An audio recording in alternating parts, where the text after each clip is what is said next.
Hello friends, my self doctor Savita Kumari, senior consultant obstetrics and gynaecology, Delhi NCR. आज हमारा बहुत ही common topic है, two common topic, लेकिन वो कहीं ना कहीं लॉस्ट होता है महिलाओं के बिजी शेड्यूल में।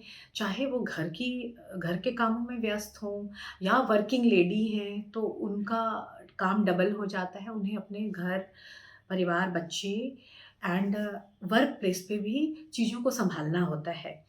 तो ऐसी स्थिति में ये जो है, आज हमारा विषय है कि कब हम गायनेकोलॉजिस्ट को संपर्क करें, यानी महिला रोग विशेषज्ञ से कब आपको संपर्क करना चाहिए।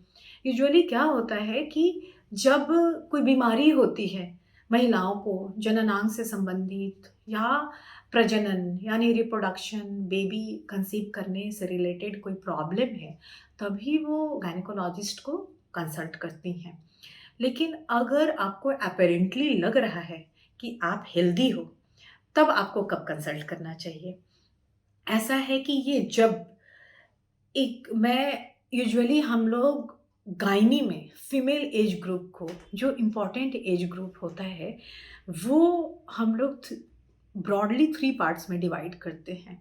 एक पार्ट होता है कि जब लड़की का पीरियड स्टार्ट होता है, माहवारी स्टार्ट होती है, जिसको मेनार्की कहते हैं।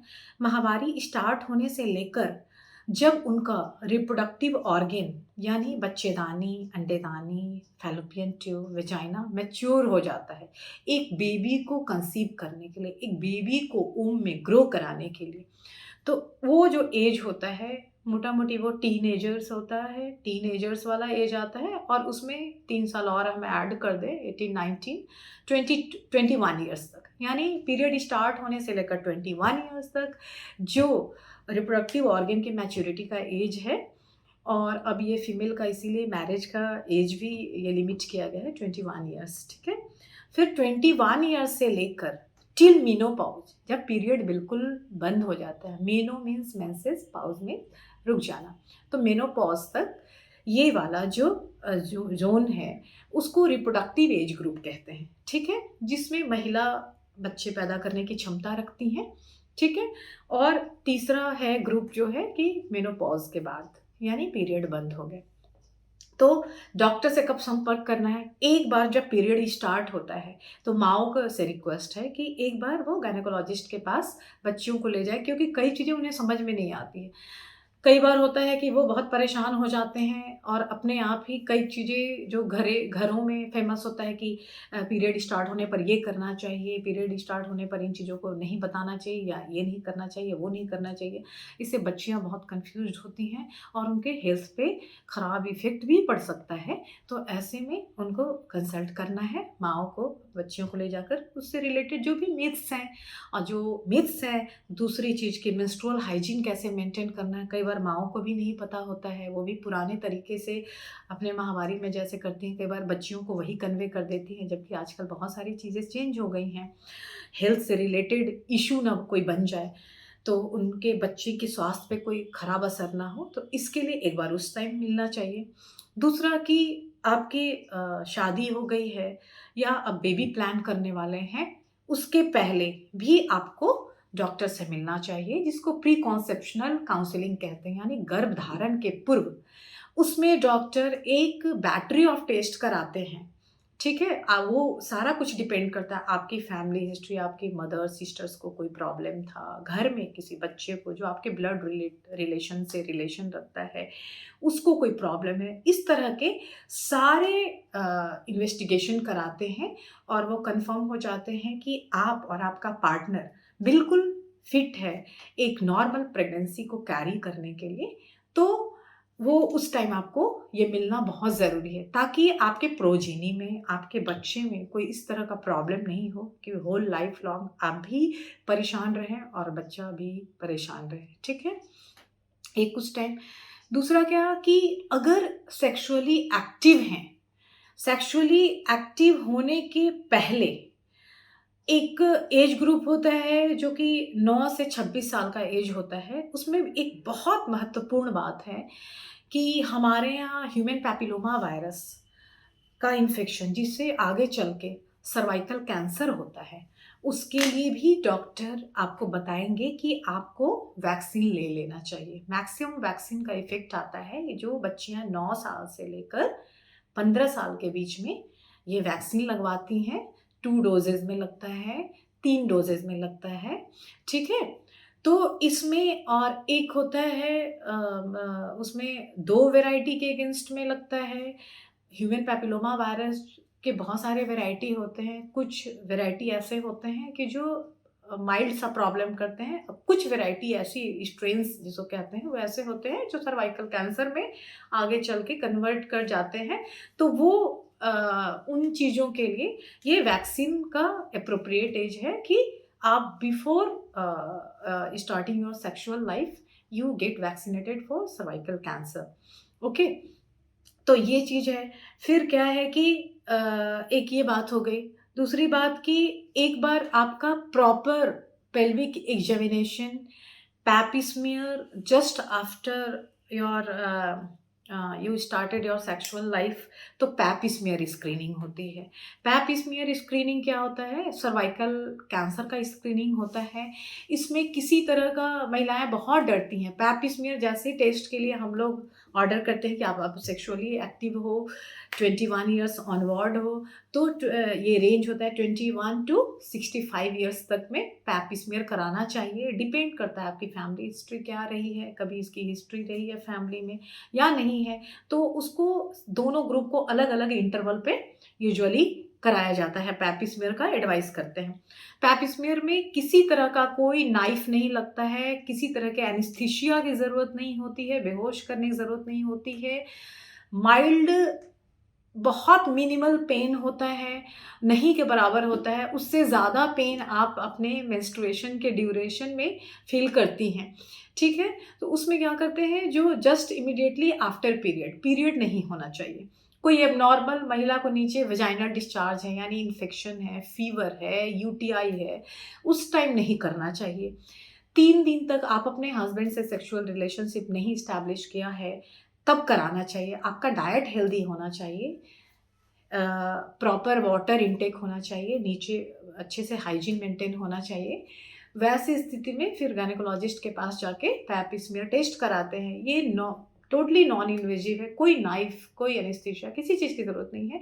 इसमें जो नॉर्मली सर्विक्स, जो बच्चेदानी का माउथ भी कहते हैं, उसके अंदर से और बाहरी हिस्से से जो शेल्स जैसे स्किन से शेडिंग होती है ना, एक्सफोलिएशन होता है, पुराने सेल्स निकलते हैं, न्यू सेल रीजनरेट होते हैं, उसी तरह से उसमें से भी सेल्स वो होते हैं, एक्सफोलिएट होते हैं। तो वो डिस्चार्ज में सेल्स को डिस्चार्ज के थ्रू ही सर्विक्स के जस्ट इंटरनल पार्ट से और आउटर पार्ट से निकाल के 2 स्लाइड में उसको स्प्रेड करके लैब में भेजा जाता है कि जो सेल्स हैं शेड आउट हुए हैं उसमें कोई एबनॉर्मेलिटी तो नहीं है।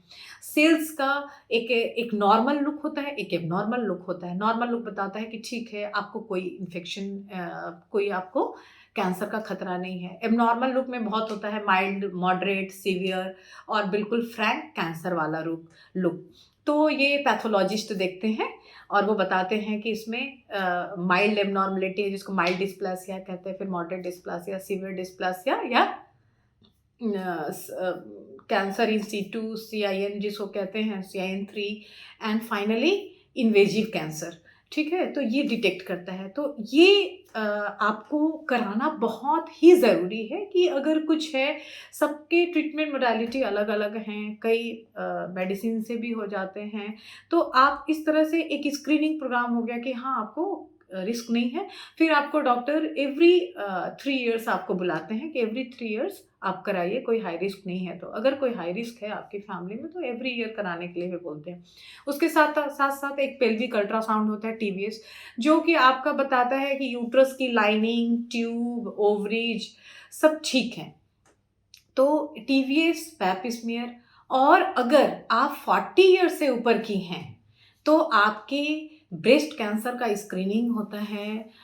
वो बाइलैटरल मैमोग्राफी एक तरह का एक्सरे है जो कि ब्रेस्ट टिश्यू के अंदर कोई कैंसर से रिलेटेड चेंजेज होते हैं, जैसे माइक्रो कैल्सिफिकेशन का स्पॉट्स है या कुछ है, तो वो देखता है। तो ये मैमोग्राफी आपको 40 साल के बाद कराना चाहिए। तो पैप स्मीयर, टीवीएस, कब आपको ट्रांसवेजेनल सोनोग्राफी कराना है, और पैप स्मीयर कब कराना है, पैप सर्वाइकल कैंसर का वैक्सीन का क्या शेड्यूल है, फिर आपको मैमोग्राफी, ब्रेस्ट कैंसर का स्क्रीनिंग का, तो ये आपको बिल्कुल जानना पड़ेगा। 40 इयर्स के बाद आपको थोड़ा फ्रिक्वेंटली गायनेकोलॉजिस्ट से चेकअप कराना चाहिए, ठीक है। और आपको जैसे जैसे वो शेड्यूल करते हैं कि आपको ये टेस्ट कराना है, एनुअली होल बॉडी चेकअप कराना है, जिसमें पैप स्मीयर और सर्टेन इंटरवल पे मैमोग्राम कराना है, तो ये आपको उस शेड्यूल के अनुसार आपको कराना चाहिए, अगर अपेरेंटली आप हेल्दी भी हो तो। और दूसरी बात कि धीरे-धीरे क्या होता है, ओवरी के हार्मोनल सपोर्ट होना शुरू हो जाते हैं, एस्ट्रोजन, प्रोजेस्टेरोन होता है 40 इयर्स के बाद, और अल्टीमेटली मेनोपॉज के बाद ये सोर्स भी ख़त्म हो जाता है पूरी तरह से। तो ये जो एस्ट्रोजन, प्रोजेस्टेरोन का प्रोटेक्टिव रोल होता है यूरोजेनाइटल एपिथेलियम पे, यानी जननांग का जो लाइनिंग होता है, पेशाब का जो सिस्टम है, यानी ब्लैडर है, यूरेथ्रा है, यूरेटर है, उसकी लाइनिंग जो होती है, वो लाइनिंग को थिकेंड बनाता है एस्ट्रोजन हार्मोन, जो कि जिसका सोर्स है ओवरी। मैमोग्राफी के बारे में एक ख़ास बात है कि अगर आप 40 के ऊपर हैं और आपका पीरियड आ रहा है, तो भी आप एक माँ बनने के लिए पोटेंशियल कैंडिडेट हैं आप।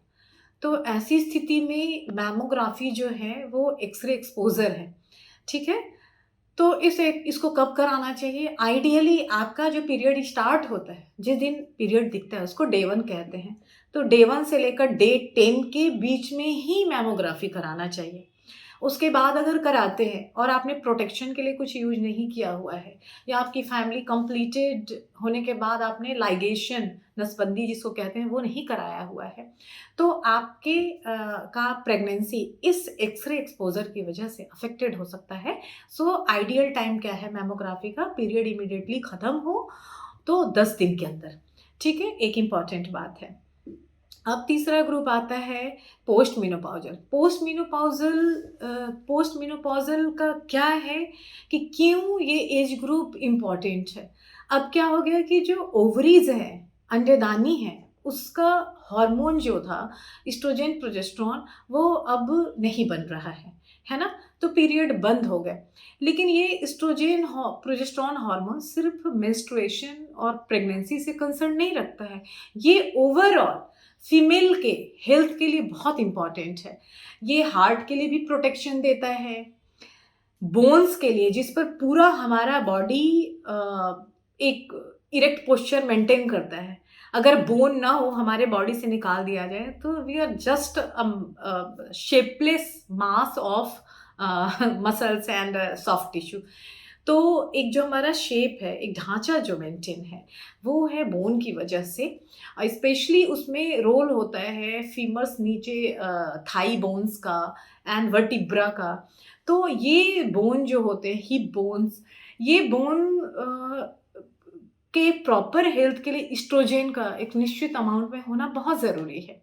तो क्या होता है कि एस्ट्रोजन है नहीं, तो पेशेंट का बोन का, अगर पहले से उनका बोन वीक है, ठीक है, जिसको ऑस्टियोपेनिया कहते हैं, तो उनको बहुत चांसेस है कि ऑस्टियोपोरोसिस हो जाएगा। तो उसके लिए क्या करना है कि उनको बहुत अलर्ट रहना है, और ये बात को जानना है कि पीरियड बंद हो जाने के बाद यूजुअली टेंडेंसी क्या होती है कि अब तो हमारा पीरियड बंद हो गया, अब हमें क्या करना है, क्या डॉक्टर के पास जाना है इस एज में। इस तरह से नेगेटिव ख़्याल उनके मन में होते हैं। ऐसा आप नेगेटिव ख़्याल बिल्कुल नहीं लाएँ। आपको अब ज़्यादा अपने हेल्थ से के लिए कंसर्न रहना है। आपको फ्रीक्वेंटली डॉक्टर से मिलना है। आपको अपने बोन के हेल्थ के लिए, जिस पे आपका शरीर खड़ा है, उसके लिए आपको प्रॉपर मात्रा में कैल्शियम और विटामिन डी3 एंड प्रोटीन्स का सप्लीमेंट्स लेना है। आपके बॉडी में टूट-फूट अब ज़्यादा हो रही है, निर्माण कम हो रहा है। यूजुअली यंग एज में दोनों बैलेंस्ड होते हैं, टूटना और बनना। लेकिन इस एज में आप में टूट-फूट ज़्यादा हो रही है। टूट-फूट होता है तो उससे खराब रेडिकल्स निकलते हैं, तो आपको एंटीऑक्सीडेंट्स भी लेना चाहिए। एंटीऑक्सीडेंट्स जो कि खराब-खराब चीज़ों को शरीर से निकालने में हेल्प करते हैं, तो आपको मल्टीविटामिन और अपने खाने में ऐसे खाने को ग्रीन वेजिटेबल्स, सीरियल्स, दाल अगर वेजिटेरियन हैं, प्रॉपर नट्स वग़ैरह अच्छे से फली वग़ैरह जो होती है वो सब आपको बढ़िया से लेना है। सोयाबीन लेना है जो कि एक नेचुरल एस्ट्रोजन का सोर्स होता है। फाइटोएस्ट्रोजेंस के कुछ सोर्स होते हैं।